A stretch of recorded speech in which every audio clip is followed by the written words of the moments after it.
Father, we come before you. We ask you to speak to us.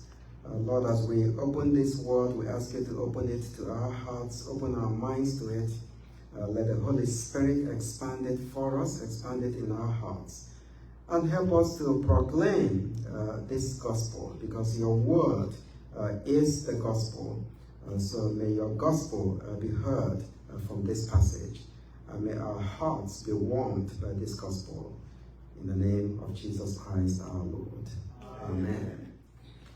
We're going to look into Ephesians chapter 1, and I'll read from verses 1 to 14, and focus attention on verses 3 to 14.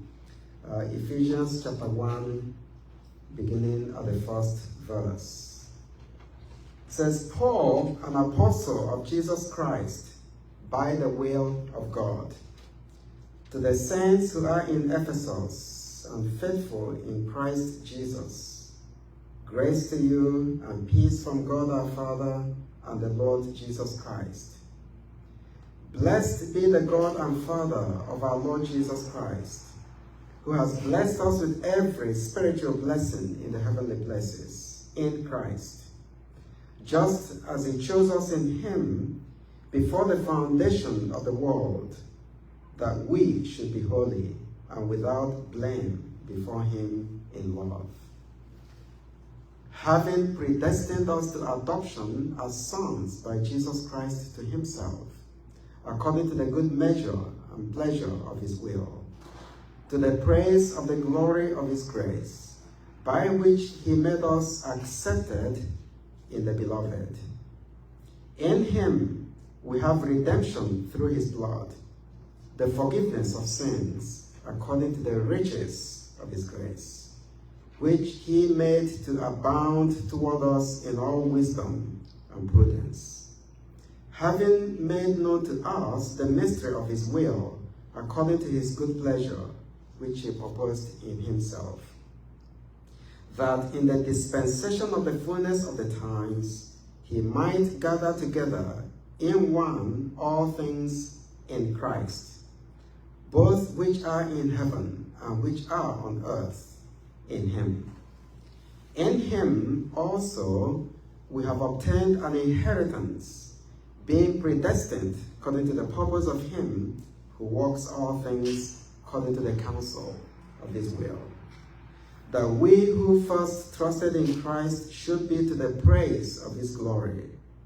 In him you also trusted, after you heard the word of truth, the gospel of your salvation, in whom also, having believed, you were sealed with the Holy Spirit of promise, who is the guarantee of our inheritance until the redemption of the purchased possession, to the praise of his glory. Amen. Amen. I love the book of Ephesians. It's actually a lot easier to preach from concepts like this than to preach on stories. Yes, in Nigeria, a lot of African preachers do a good job with stories. I don't think I got that gift, but we live in a world that is full of trouble, personal troubles, social problems, political problems, corporate problems, spiritual problems, family problems. Problems are everywhere. In fact, when Paul the Apostle wrote the book of Ephesians, he was actually in jail. That's why these letters are called prison letters. So he was in jail. He was having his own problem. And the reason why he was in jail was because he was preaching the gospel. And so the gospel can create problems for those who preach it, and for those who believe. And so as we look at the problems in our lives, in the lives of our families and extended family members, our friends, in our societies and in our various churches, and there are so many problems in our various churches, it is very easy to forget that we are blessed. Very, very easy to forget the blessings that God has given to us. He's already given them to us, so we can forget these things. So this is why a passage like this is important And of course, Paul wrote this letter to the Ephesians. Some of them were despondent as a result of the incarceration of Paul the Apostle. And so he wanted to remind them that God has actually done great things. And Paul being in jail does in no way stand in the way of the fullness of God's blessings on his children. And that is true for you and for me. Whatever troubles, whatever difficulties, whatever challenges that we find in our lives, none of those things can stand in the way of God fulfilling the fullness of his blessing, the fullness of his purposes for us. And so in verses 3 to 14, Paul blesses God. That's the way he begins in verse 3. Blessed be the God and Father of our Lord Jesus Christ, who has blessed us with every spiritual blessing in the heavenly places. So the word for blessed is the word eulogy. So when you do funerals, you have a section, especially for us here in North America, there's a section that's called the eulogy, where members of the family and friends of the family will come around and say good things about the person who is dying. So Paul is eulogizing God. He's blessing God. And the way we bless God is not the way we bless people. All right. So those of us who travel, you go to some airports in the world, and somebody who says, Father, can you bless me? And you think they're asking for prayer, but they're asking for blessing with money. Right? So it took me a while to figure out, because the first time I came in to the airport in Nigeria, they said, I was wearing my cross. Says, Bishop, can you bless us? So I prayed for them. They were still asking for blessing. I thought, okay, there's something else here. So the way we bless people, we can bless people by praying for them as clergy. We pronounce the blessing at the end of the service, but we don't bless God in that way. Even when we give our money in the church, we are not blessing God financially. But to bless God is to eulogize him, to proclaim the great things he has done. To tell God and to tell the world how wonderful and how good God is. So that's what Paul is saying here to the Ephesians. He is in jail. Instead of complaining about his problems, instead of complaining that God abandoned him when he was preaching the gospel, he is blessing God. He is praising God. He is lifting up his name. So he blesses God. And the reason why he's blessing God is because God has blessed us with every spiritual blessing in the heavenly places in Christ. It's very important. So God himself is the source of blessing. It is not our good works. It is not our good looks. It is not our denomination. It is not our context. It is not because we are people of faith, that we have big faith. No. God himself is the source of the blessing. And these blessings are given to us in the heavenly places, in the realm of the Spirit. So for anybody to benefit from these blessings, they have to inhabit the heavenly places. And that heavenly places is defined in that passage, in Christ. So these are blessings that belong to those who are in Christ, and those who are in Christ are in the heavenly places. Of course, Paul's intent was not just to bless God and teach us the amazing goodness and the grace of God toward us, but also to encourage us to join him in praising God. So this is supposed to evoke the spirit of blessing, of praising God. One of my professors in seminary, Dr. J.I. Packer, used to tell us in class in Vancouver. He was a professor of theology. He says, the purpose of theology is not to inflate our minds and fill our brains with ideas. He says theology is for doxology. So the purpose of theology is to lead us to the worship of God, so that God will be praised, God will be exalted. And you see that all over the place in this passage. And so, what are those blessings? Here are the blessings God has granted to his children. These are not blessings he's going to give in the future. These are blessings that belong to all of his children today. for which we must join Paul the Apostle and join all the saints triumphant, the saints militant in praising and blessing the name of God.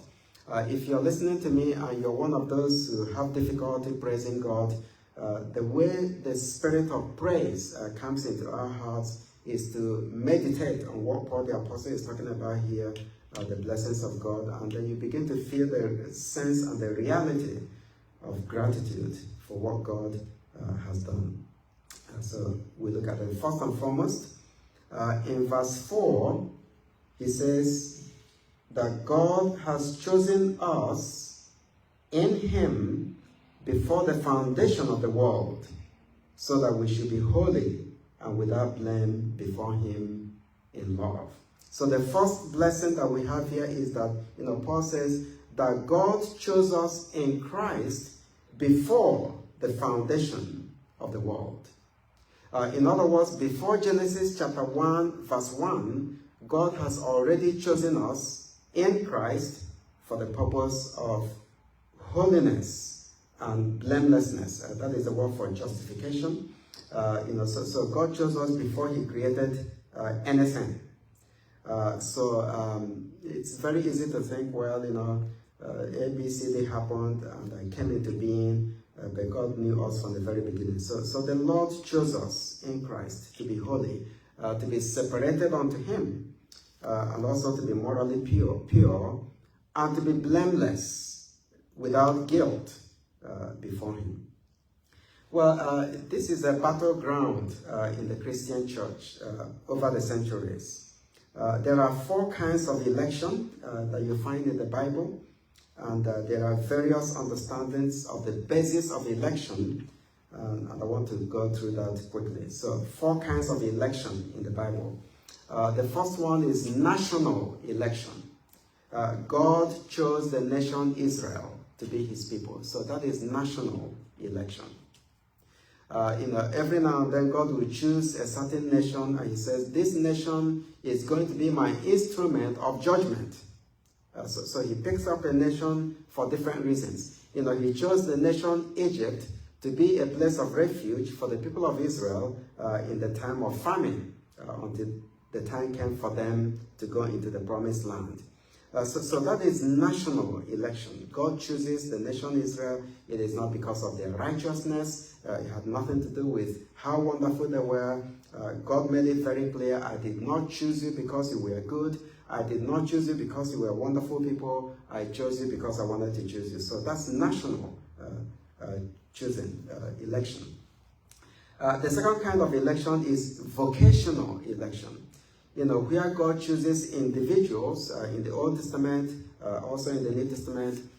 God chooses people to be prophets. You choose somebody to be a king. And he chose the people of, the sons of Aaron to be the priests in Israel, and the Levites to be the assistants to the priests. So that's vocational. And you see more of those in the Old Testament, that God chooses individuals and gives them responsibilities before him. Then the third kind of election is individual election to salvation. And fourthly, ecclesial, the choice of the church. And that is what Paul the Apostle is talking about here. So this is not national election. This is not vocational election. Paul is talking about God choosing us as individuals to be saved, and choosing the church also to be the pillar and the bulwark of truth. So from before the foundation of the world, God already chose us by himself and for himself in order for us to be saved. When you read the Articles of Religion, I think Article 17 in the Anglican 39 Articles of Religion. Let me find it here. All right, so this is Article 17 of predestination and election in the Anglican Book of Common Prayers. Let me read. It says, predestination to life is the everlasting purpose of God whereby before the foundation of the world were laid, he, that is God, hath constantly decreed by his counsel, secret to us, to deliver from curse and damnation those whom he hath chosen in Christ out of mankind, and to bring them by Christ to everlasting salvation, as vessels made to honor. Wherefore they which be endued with so excellent a benefit of God are called according to God's purpose by his Spirit, working in due season. They through grace obey the calling, they be justified freely, they be made sons of God by adoption, they be made like the image of his only begotten Son, Jesus Christ, they walk religiously in good works, and at length, by God's mercy, they attain to everlasting felicity. It's there in the Book of Common Prayer. If you're an Anglican, you can find it there, Article 17. In the SCNA, Book of Common Prayer, you find it on page 778. So the Anglican Church actually believes in individual election. It's right there. Thomas Cranmer and all of them went along with John Calvin on this. So Arminianism on this issue is not part of Anglican teaching. So what he's saying here is predestination to life, that is eternal life, to everlasting, is the everlasting purpose of God. Those whom God has chosen from before the foundation of the world, what happens is in due time, by the excellent benefit of God, they are called. So theologians call that effectual calling. They hear the gospel, and when they hear the gospel, they hear the voice of God in the gospel, and that voice leads them to faith in Christ. So it's through the working of the Spirit. And then through this working of the Spirit, they obey the calling by grace. And when they obey the calling by grace, they repent of their sins, believing in Jesus, then they are justified freely, they are adopted as sons and daughters of God, and they are made in the image of his only begotten Son, and they walk in good works, and then at the end, they are eternally saved. So it's called the golden chain of salvation. So God, you did not become a Christian because you simply believed. That's what Paul is trying to say here. Nobody became a Christian because they simply believed. You believed because you were chosen. That's why you believed. Because the rest of the New Testament make it very clear that nobody can believe on their own without the work of the Spirit in their lives. And God chooses those who believe and who are saved. So that's the first blessing for which Paul is blessing God, because without this choice, it is impossible to believe. It is impossible to be saved. So the question then is, what is the basis of this election? Why? How does God choose? Calvinism believes that God chose us in love on the basis of his sovereign will and purpose. So God chose on the basis of his sovereign will, sovereign purpose. There is no other reason. So his will and his wisdom and his purpose, that is why he chose who will be saved. Arminianism believes that God chose us on the basis of foreseen faith. God chose this person to be saved because he saw in the future, foreknowledge, he saw in the future that this person, when they hear the gospel, they will believe. Then God says, I'll choose you. In other words, the basis of your choice is your foreseen faith. So that is what Jacob Arminius, and I think majority of the Christian faith, that's where they are. So that's Arminianism. Wesley, John Wesley and Charles Wesley, they went in a slightly different direction. They said, God chose those whom he foresaw would believe the gospel when they are enabled by his prevenient grace. All right, so John Wesley understood that man by himself, human beings by themselves, are not able to believe. They can't believe on their own. The Bible says, the person who is in Romans chapter 8, you cannot believe. You cannot follow God. So the idea that God chooses you because he knows you're going to have faith is completely hopeless. The Bible doesn't teach that. And so, but because Wesleys did not want to go all the way with Calvinism, they said, God chose you on the basis of the fact that you believe by the ability he's given to you to believe. So that's kind of a middle way between Calvinism and Arminianism. So they called it prevenient grace. And Pelagianism says no one is chosen. So those of you who love reading Charles Finney, Charles Finney was the quintessential American Pelagian. He did not believe in original sin. The man was actually a very terrible false teacher. And so he taught there is no election, no one is chosen. It's completely up to you. All right. So this is classic American religion. You pull yourself up by your bootstrings, and you tough your way into the kingdom. So he taught principles of revival. So you can bring revival anytime you want, and there is no scriptural backing for that. So no one is chosen according to Pelagius. He was a British monk, and Charles Finney popularized him in North America and exported his Pelagianism to Africa and other places in the world. The position of Anglicanism is the Calvinistic position. God chose us in love based on his sovereign will and purpose, and that is what you find in Article 17. And so our election to salvation is based on God's sovereign will, God's sovereign wisdom, God's sovereign purpose. That it's got nothing to do with me, it's got nothing to do with you, it's all about God. Salvation is of the Lord. He is the one that is behind that election. And so the importance of this is, if God has chosen you to be saved, there is nothing that will stop your salvation. There is nothing the devil will do, there is nothing the world will do, there is nothing that will happen in your life or happen in the life of your family that will thwart the sovereign purpose of God.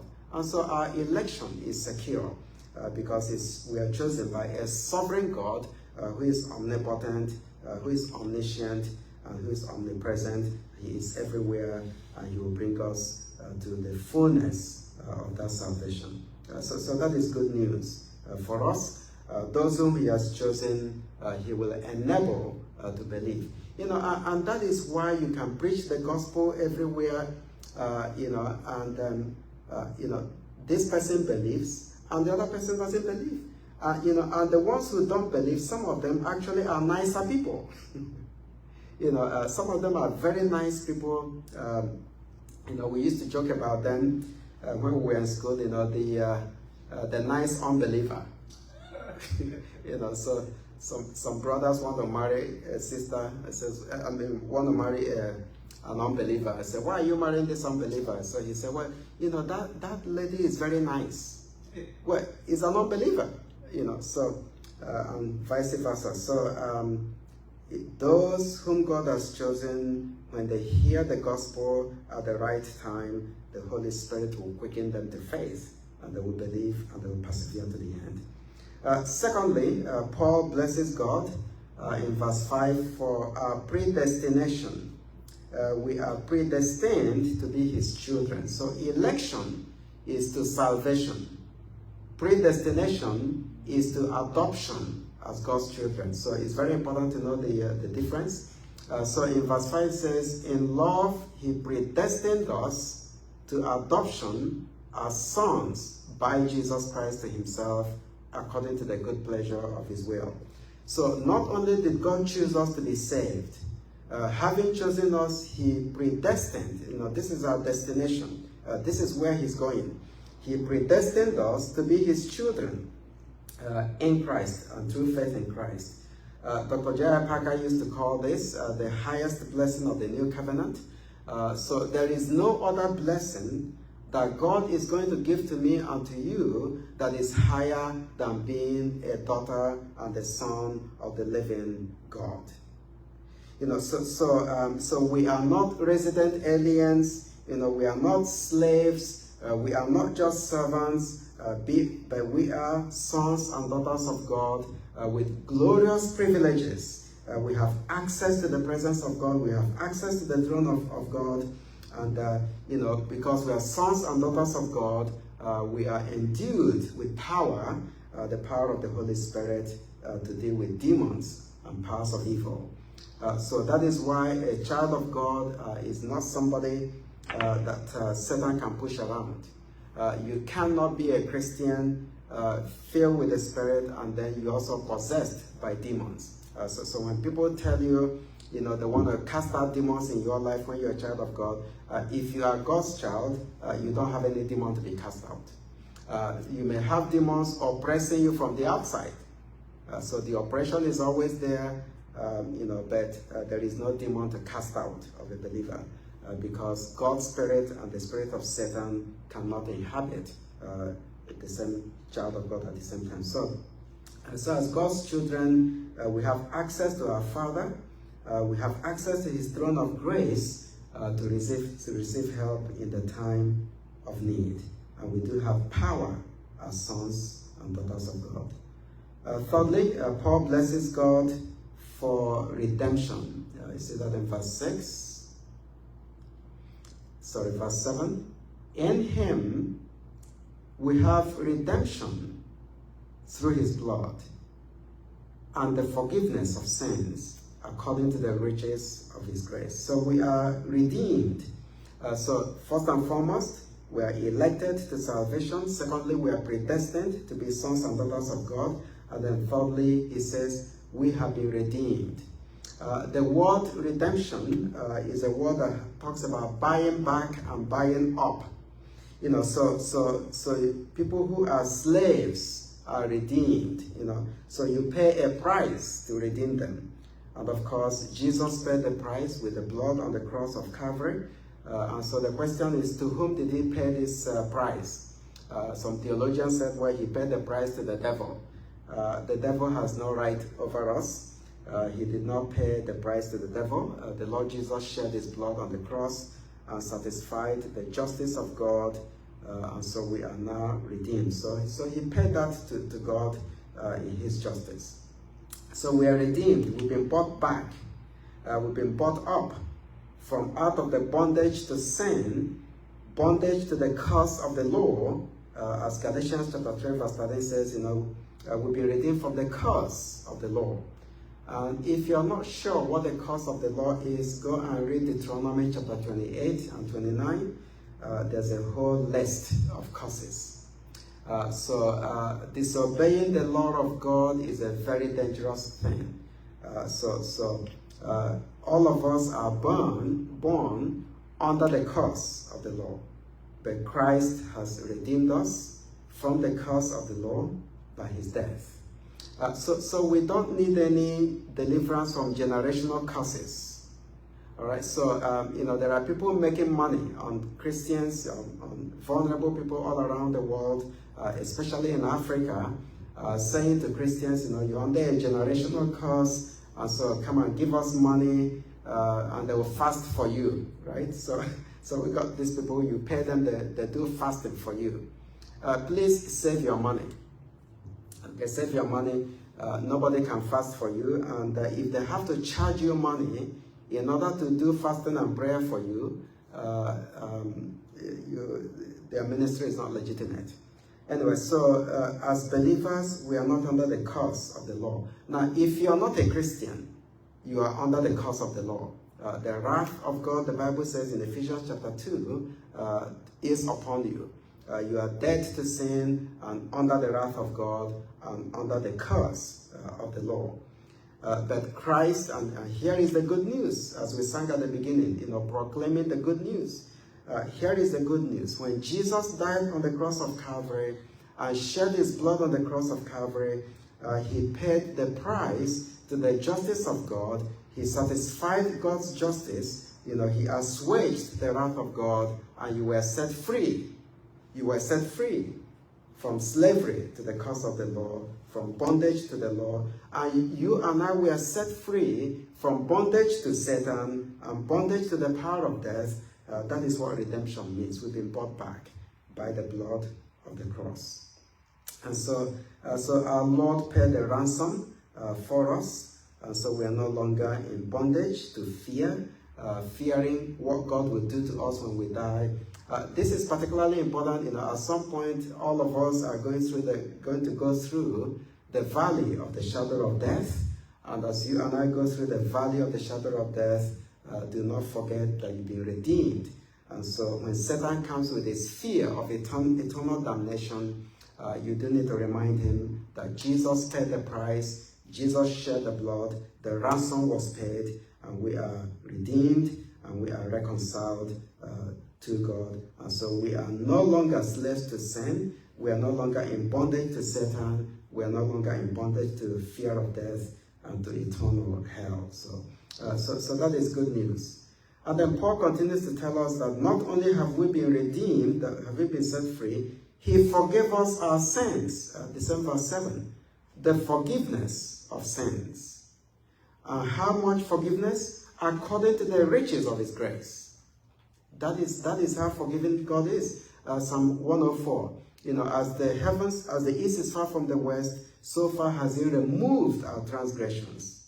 So we are forgiven. Well, what does forgiveness mean? Well, forgiveness means freedom from condemnation. If you've offended somebody, you are subject to their condemnation, and rightfully so. But when you are forgiven, you are set free from that condemnation that you deserve. To be forgiven is letting go. When God lets all your sins go, as if you've never sinned. God doesn't forgive the way we forgive. We forgive halfway, right? You find this in marriage a lot. That is the good thing about being married as an Anglican clergyman. I have Catholic priests who do marriage counseling. So some of them I say, what in the world do you know about marriage? I mean, that thing you're reading in a book doesn't work. Okay, you can read all the books you want to read until you get married and see what happens on the ground. You don't know what you're talking about. So because somebody says, your spouse says, I've forgiven you. Well, 2 weeks down the road says, remember what you did 10 years ago. So that is the journey of marriage. I was talking with somebody today, he got into trouble because he said to his wife, marriage is a sham. Well, that is the thing you don't say to your wife if you're a guy, all right? If marriage is a sham, you know what you're saying to her? You're saying to her, well, the reason why marriage is a sham is because I married you. That's the way she will understand it.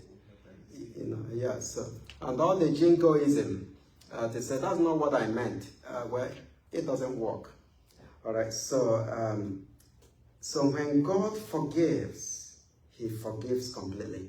Now, this is important for us as Christians because every time we stand praying or when we are going through trouble, the devil will come to say to you, the reason why you're going through trouble, the reason why you're going through this oppression is because of the sins you've committed. But the Bible says that Jesus died on the cross of Calvary and paid the penalty for our sins so that we have forgiveness of sins. Not in a stingy way, but according to the riches of his grace. Amen? Amen. So God, what is the riches of his grace? Well, this is abundance of riches. Abundant forgiveness and mercy. Now, before I continue, you notice in verse 6, it says, to the praise of the glory of his grace, by which he made us accepted in the beloved. He says, so not only are we chosen, not only have we been made children of God, not only have we been redeemed from the slavery of sin and death and Satan, Not only have we been forgiven, verse 6 says, we have been accepted. We are accepted. See, not everybody will accept you. You know, they may smile and be polite, especially in North America, where we are terminally polite. But that doesn't mean they've accepted you. Okay, so don't mistake politeness for acceptance. You know, so people will smile at you. They will, you know, they'll be nice to you. But then when they want to go for a party, they won't invite you because you don't belong.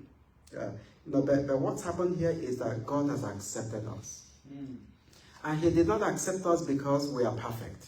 He knows us. We are sinful people. We may not be doing any sinful thing practically, but our minds is full of sin. You know, and so God in his mercy, in the abundance of his grace, for the praise of his glory, has accepted us. You know, so we don't need to do anything for God to accept us. The moment we believe in Jesus, we are fully accepted and we are welcomed into the family, and we belong to the family of God. And then fifthly, he says that God has revealed to us the mystery of his will, which is to unite and bring all things under Christ. So you see that in verse 9. So I read verses 8 and 9. Which he made to abound toward us in all wisdom and prudence, having made known to us the mystery of his will, according to his good pleasure, which he proposed in himself, that in the dispensation of the fullness of the times, he might gather together in one all things in Christ, both which are in heaven, that is, things in heaven and things on earth. All of these things will be gathered under Christ. So history is the story of God himself concerning his world. You know, and history is not a circular, you know, going round and round thing. History is linear, according to the Bible. It has a beginning, it has an end, and where is it all headed? Well, it is headed to divine victory, when God will gather all things, you know, all things in heaven, all things on earth, all of them will be gathered, and they'll be united and put together under Christ. Amen? Amen. That's where it's all headed. You know, Jesus Christ is the same yesterday, today, and forever. He is in control. Not only is he died for us and risen again, the Bible says everything will be gathered under him, things in heaven, things under the earth. Doesn't that remind you of Philippians chapter 2?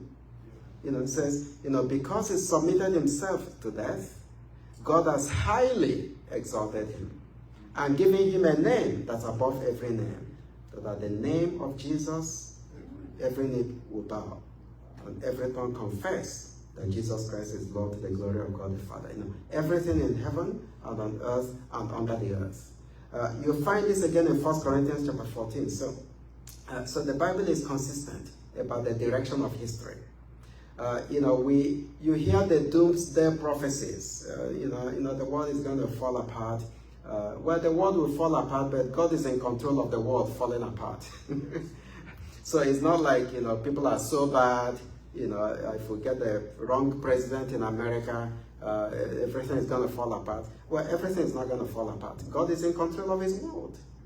You know, and he's inexorable in moving in that direction, and that direction is going to bring everything under Christ. And then Christ under God, and God will be king forever. So 1 Corinthians chapter 14. So that is good news. You know, Paul is in jail, and the Spirit of God is saying this to him, you know, to rejoice because of what God has already done. You've been chosen, you are now a child of God, you've been forgiven, you've been redeemed, you've been accepted, and here is the plan of God for the future. And that plan of God for the future is that he will gather everything in heaven and on earth and unite them under Christ, and it will be one, and there'll be no dissent. You see, today, some people say, well, I don't believe in Jesus, but when the time comes, the Bible says every knee must bow. not willingly. Not willingly. Every knee will be made to bow, and every tongue will be made to confess that Jesus Christ is Lord over heaven and over hell. He'll be in control of all of that. Now, just as an aside, it is because of a passage like this that you have people who believe in annihilation. Okay, I don't believe in it, so I want to be very clear.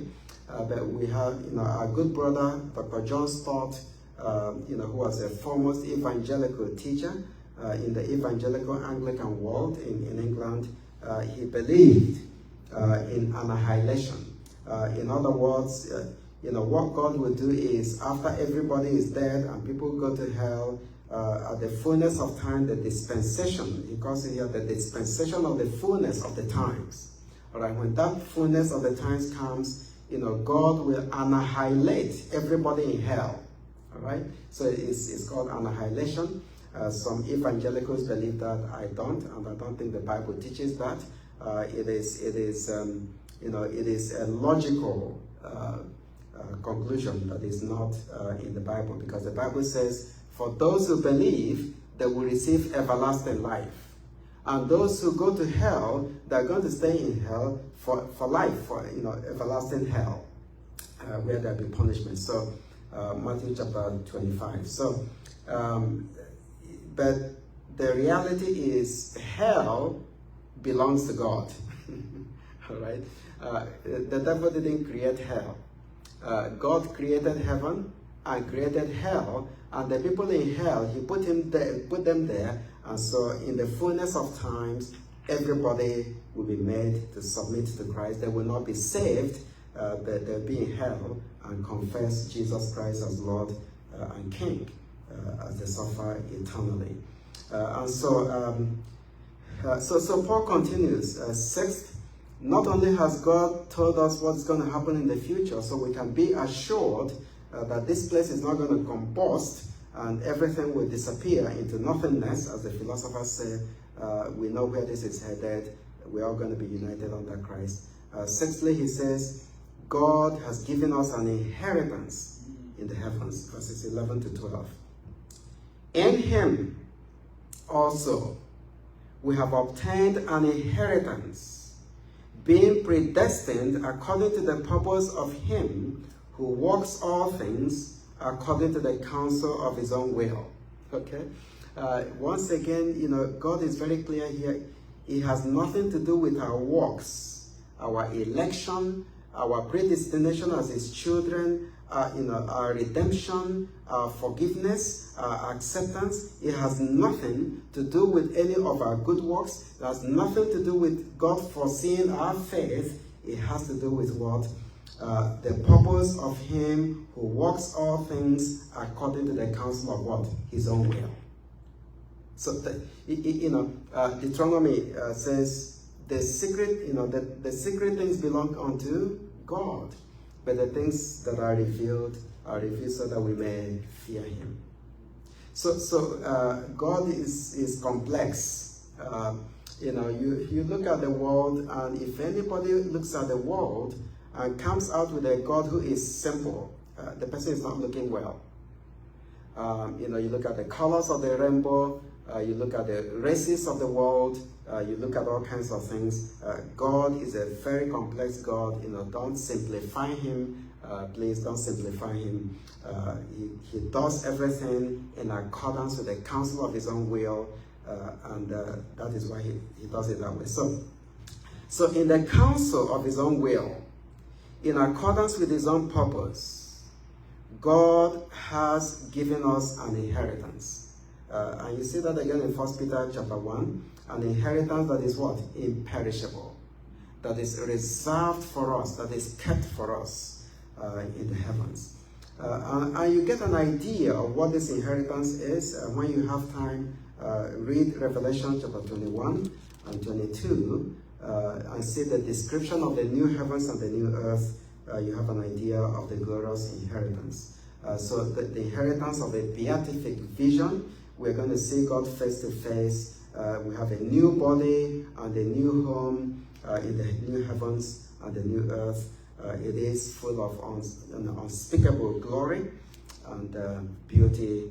Paul the Apostle says that when he was taken into the third heavens, he said, eye has not seen and ear has not heard what God has kept in store for those who love him.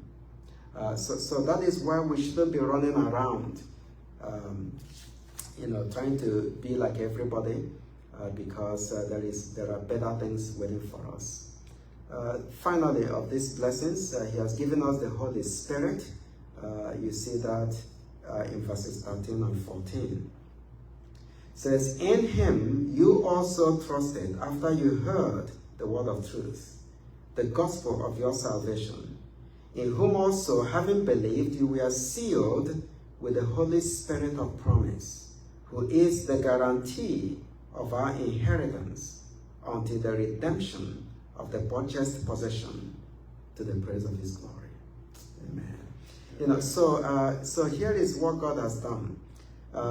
God has given us the Holy Spirit.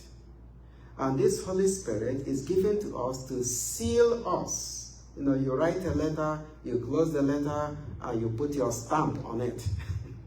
The stamp, your signature on it. So the Holy Spirit is God's seal, God's signature. And the purpose of giving us the Holy Spirit is not just to empower us to preach and teach and all of those things. Part of the purpose of giving us the Holy Spirit is to say to the world, these people belong to me. That, his signature is on us. So it's a royal seal that God, our King, has put on us, as the Holy Spirit saying we belong to him. So he's going to protect us, and he's going to preserve us for that inheritance that he has for us. But then he says in verse 14 that this Holy Spirit is the guarantee of our inheritance. When you propose to somebody, you give them something as a guarantee, call it a wedding ring, the Arabon, engagement ring. So the Holy Spirit is God's engagement ring put upon us, saying we belong to him, and that inheritance belongs to us. Amen? Amen.